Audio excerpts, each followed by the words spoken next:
2018 में थानोस द्वारा ब्रह्मांड में सभी जीवन के आधे हिस्से को मारने के 23 दिन बाद कैरल डेनवर ने टोनी स्टॉक और नेबुला को गहरे अंतरिक्ष से बचाया और वे शेष Avengers Bruce Banner, Steve Rogers, Thor, Natasha Romanoff और जेम्स रोड्स के साथ फिर से जुड़ गए और पृथ्वी पर रॉकेट एक निर्जन ग्रह पर थानोस का पता लगाते हुए वे अपने कार्यों को उलटने के लिए इन्फिनिटी स्टोन्स का उपयोग करने की योजना बनाते हैं। लेकिन पता चलता है कि थानोस ने आगे उपयोग को रोकने के लिए उन्हें पहले ही नष्ट कर दिया है। गुस्से में थोर ने थानोस का सिर काट दिया। 5 साल बाद 2023 में स्कॉट लैंग क्वांटम दायरे से भाग निकले। एवेंजर्स कंपाउंड में पहुंचकर वह बताते हैं कि उन्हें फंसने में केवल 5 घंटे का अनुभव हुआ। क्वांटम दायरे का सिद्धांत समय यात्रा की अनुमति देता है। वे स्टॉक से वर्तमान में थानोस के कार्यों को उलटने के लिए अतीत से पत्थरों को पुनः प्राप्त करने में मदद करने के लिए कहते हैं। स्टॉक, रॉकेट और बैनर, जिन्होंने तब से अपनी बुद्धि को हल्क की ताकत के साथ मिला दिया है, एक टाइम मशीन का निर्माण करते हैं। बैनर नोट करता है कि अतीत को बदलने से उनका वर्तमान प्रभावित नहीं होता है। कोई भी परिवर्तन वैकल्पिक वास्तविकताएं पैदा करता है।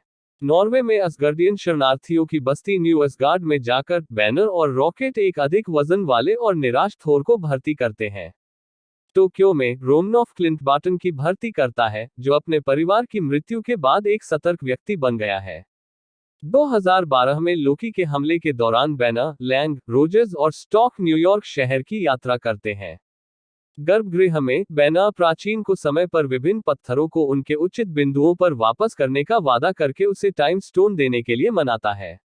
स्टॉक टॉवर में रोजर्स हाइड्रा स्लीपर एजेंटों से माइंड स्टोन को पुनः प्राप्त करता है, लेकिन स्टॉक और लैंग का स्पेस स्टोन को चुराने का प्रयास विफल हो जाता है, जिससे 2012 लोकी इसके साथ बच निकलता है।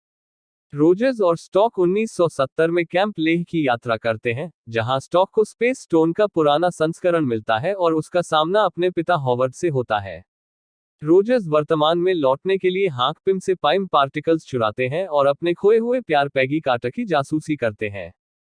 इस बीच रॉकेट और थोर 2013 में असगार्ड की यात्रा करते हैं। पहला जेन फोस्टर से रियलिटी स्टोन निकालता है, जबकि बाद वाले को अपनी मां फ्रिगा से प्रोत्साहन मिलता है और अपने पुराने हथौड़ा मजोलनिर को पुनः प्राप्त करता है। बार्टन, रोमनॉफ, नेबुला और रोड्स 2014 की यात्रा करते हैं। नेबुला और रोड्स मोराग जाते हैं और पीटर क्विल से पहले पावर स्टोन चुराते हैं, जबकि बार्टन और रोमनॉफ वोमिर की यात्रा करते हैं। सोल स्टोन के रखवाले लाल खोपड़ी प्रकट करते हैं कि इसे केवल किसी प्रियजन की बलि देकर ही प्राप्त किया जा सकता है। रोमनॉफ ने खुद को बलिदान कर दिया, जिससे बार्टन को स्टोन मिल गया। रोड्स और नेबुला अपने स्वयं के समय पर लौटने का प्रयास करते हैं, लेकिन नेबुला अक्षम हो जाती है जब उसके साइबरनेटिक प्रत्यारोपण उसके पिछले स्वयं के साथ जुड़ते हैं, जिससे 2014 थानोस को अपने भविष्य की स्वयं की सफलता और एवेंजर्स के प्रयास को पूर्ववत करने की अनुमति मिलती है। 2014 थानोस अपने आगमन की तैयारी के लिए 2014 नेबुला को समय पर आगे भेजता है। वर्तमान में फिर से मिलते हुए एवेंजर्स ने स्टोन्स को स्टॉक, बैनर और रॉकेट द्वारा निर्मित गॉन्टलेट में रखा। बैनर उनके विकिरण के लिए सबसे अधिक प्रतिरोध होने के कारण गॉन्टलेट का उत्पादन करता है और थानोस के विघटन को उलट देता है। इस बीच 2014 नेबुला अपने भविष्य के स्वयं का प्रतिरूपण करते हुए 2014 थानोस और उसके युद्धपोत को वर्तमान में ले जाने के लिए टाइम मशीन का उपयोग करती है। इस प्रक्रिया में एवेंजर्स कंपाउंड को नष्ट कर देती है। वर्तमान नेबुला 2014 गमोरा को थानोस को धोखा देने के लिए मना लेता है, लेकिन 2014 नेबुला को समझाने में असमर्थ है और उसे मार देता है। थानोस ने स्टॉक, थोर और एक माजोलनिर उपज वाले रोजर्स पर काबू पा लिया और अपनी सेना को स्टोन्स को पुनः प्राप्त करने के लिए बुलाया, ब्रह्मांड को नष्ट करने और एक नया बनाने के लिए उनका उपयोग करने का इरादा। एक बहाल स्टीफन स्ट्रेंज अन्य जादूगरों, बहाल किए गए एवेंजर्स और गैलेक्सी के संरक्षक रेवेजर्स और थानोस की सेना से लड़ने के लिए वाकांडा और असगार्ड की सेनाओं के साथ आता है।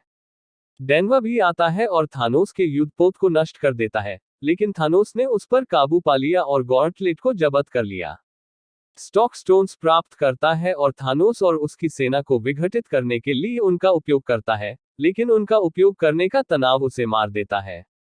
स्टॉक के अंतिम संस्कार के बाद, थोर वाल्कीरी को न्यू असगार्ड के नए शासक के रूप में नियुक्त करता है और अभिभावकों में शामिल हो जाता है। रोजर स्टोन्स और माजोलनिर को उनकी उचित समय सीमा पर लौटाता है और कार्टर के साथ रहने के लिए अतीत में रहता है। वर्तमान में, एक बुजुर्ग रोजर सैम विल्सन को अपनी ढाल देते हैं।